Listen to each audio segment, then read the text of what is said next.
Hey there, this is Sensei Megan from Seosa Karate with part 2 of today's self-defense tutorial, which I will be delivering on a weekly basis for the next month and a half or so. So part 2 of today's tutorial is all about fighting stance and blocks and strikes. So basically, I want to put it to you this way. You want to use your hard parts, your strong parts, against your attacker's weak or vulnerable parts. Does that make sense? So to begin with, we need a strong platform from which to deliver these defenses and then subsequent attacks. So the stance that we're going to get into is called fighting stance. And keep your feet shoulder width apart. One knee in front is bent enough that you can see just the tip of your shoe. That'll show you that your knee is bent just the right amount. Your hips are shoulder width apart, your shoulders are nice and square, and then your hands are going to go into what we call guard position. Okay?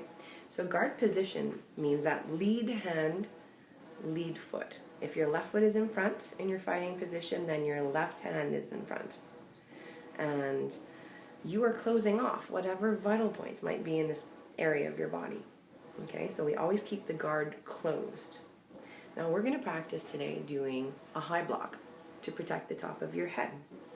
Okay, so our front arm, the lead arm, is going to come straight up in front of your face and then turn, giving the blade of the arm to catch the impact of whatever was coming towards you.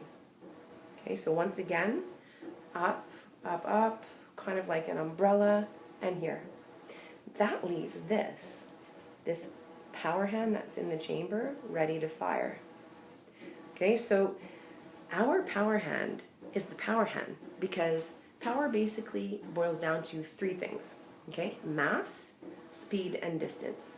So if my hand here is to deliver a punch, my lead hand, it doesn't have enough distance to cover in order to hit that impact with as much force as this one back here. You see, when this fist comes all the way back here, it has so much time to accumulate serious momentum before it hits its target that it becomes a serious weapon.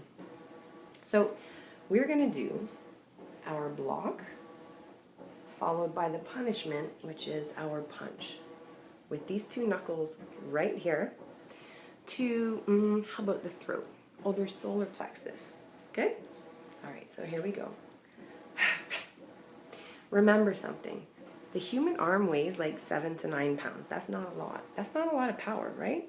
So the way you are going to strike with hundreds of pounds of pressure is by locking every muscle in your body and expelling the air when you do your strike. So you're not actually just hitting with your little arms, you're hitting with your whole body. So it should look something a little bit like this.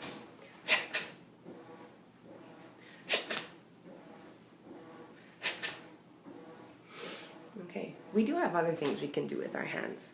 That's really the most complicated one, the karate punch. We have the heel of the hand that can strike right up into the nose. We have the ear clap, but it doesn't matter what you choose. It's really just a matter of understanding that you want to take all of that energy that's inside of you and unleash it into the vulnerable parts of your poor attacker's body. Think of your attacker like a buffet of targets, and you get to choose. Until next week, hi, yeah.